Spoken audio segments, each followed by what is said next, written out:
inamin ni Secretary Vince Dizon at ng DPWH na tama ako. Dalawa ng mga appointees ng bagong liderato ng DPWH ay mismong kontraktor ng DPWH. Ay tumanggi ang Malacanang na magkomento po sa inilabas na mga dokumento ni Batangas Congressman Leandro Leviste.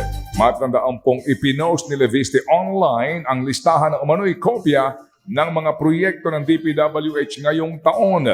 Ito ang files na sinasabing ibinigay daw sa kanya ng pumanaw na si dating Undersecretary Catalina Cabral. Laman ng mga dokumento o mga lugar o rehiyon ng kada project, District Engineering Office na nakakatoka rito, ang kongresista nakakasakop sa lugar at ang proposed at naaprobahang budget. Ayon po sa post, ang largest allocation po ay napunta sa Mindoro Island. Halos 21 billion daw ang naigawad sa Occidental Mindoro at 20.79 billion po naman ang napunta sa Oriental Mindoro. Bukod sa mga inilabas pong dokumento, marami rin ang nilalaman ng binansagang Cabral files na magiging susi nga para maliwanagan po ang publiko kung saan o meron pong pinuntahan talaga. Oo.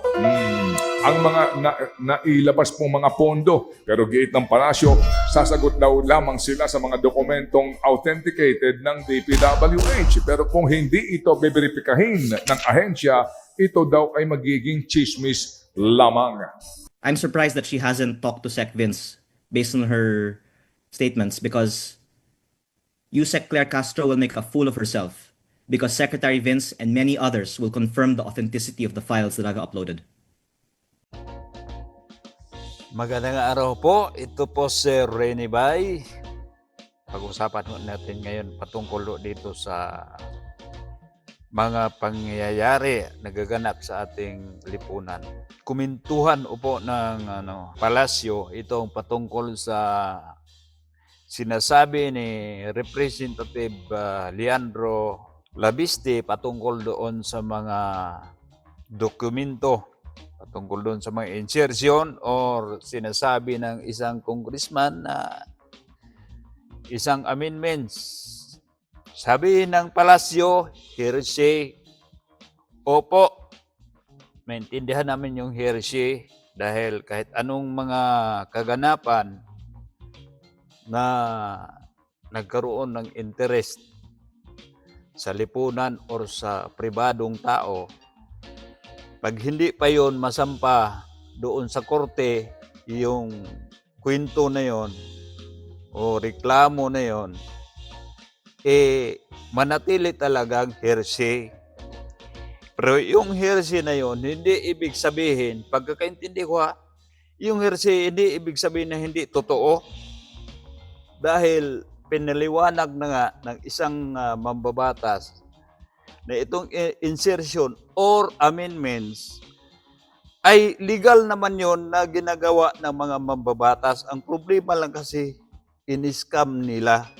Yung pagiging scammer, yun ang problema. Pero yung amendments or insertion, sabihin naman ng palasyo na yung mga listahan na binulgar ni Leviste, hindi ibig sabihin na kumo, sabihin mo na palasyo na hearsay, hindi totoo, hindi yun.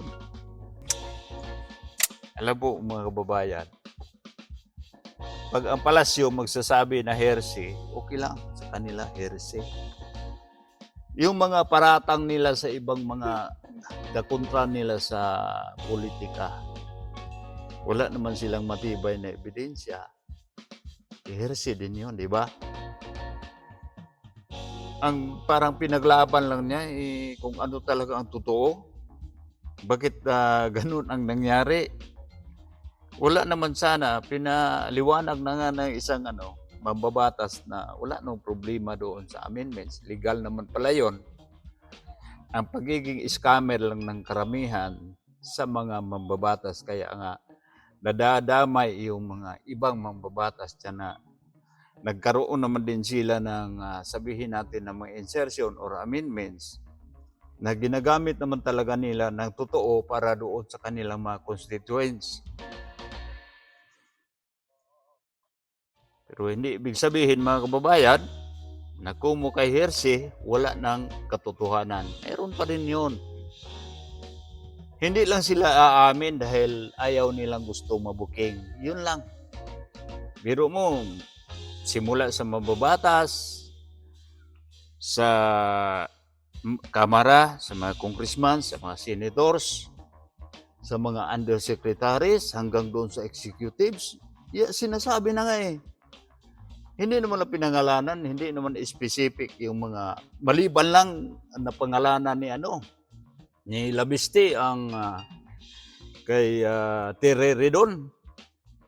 Kasama niya at saka sa mama niya, pinangalanan niya. Dalawa lang pinangalanan niya. O, di ba? Tapos sinabi pa, kaya nga, ulitin ko po tungkol sa mga undersecretaries, doon sa executives, yun, may mga insertion din sila. Kaya nga, Malacanang, pag naman ang pansin, hindi ibig sabihin na wala na yon. Hindi totoo yun. Hersey lang yun. Dapat pa rin itong imbestigahan dyan sa Blue Ribbon. Sa akin lang, dapat lang dito pagtuunan ng pansin dahil kadugtong pa rin ito sa mga nangyayari kay dating Yusek Cabral na umanaw na eh. Kaya medyo malaki-laki itong issue. Nabulgar na kasi. Dito lang kasi, iba, pinagmalaki ng administrasyon ngayon na kung hindi pa dahil kay PBBM, hindi na bulgar itong korupsyon, ito na, itudo nyo na. Kasama pa rin kayo dyan. Kahit sabihin natin wala kayong wala kayong pirma, wala kayong idea, pero alam niyo yun.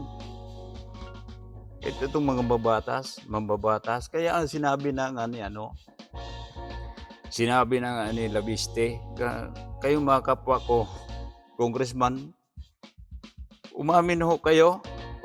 Entirely, pati sa NEP. At ito po ay hindi inaamin ng DPWH, pero pwede ba aminin ng lahat ng mga congressman? Meron tayong sinasubmit sa NEP at ang mga files na yon ay nasa opisina ni Yusek Cabral at kaya dito nga nahanapan nila ng butas itong tinatawag na insertion or amendments dahil legal na pamaraan yun. Dahil may time daw na mag-aminda sila. Amindahan yung budget. Isisingit nila. Kaya nga, dito nagkaroon sila ng hindi kasi ito transparent eh. Sila lang nakakaalam.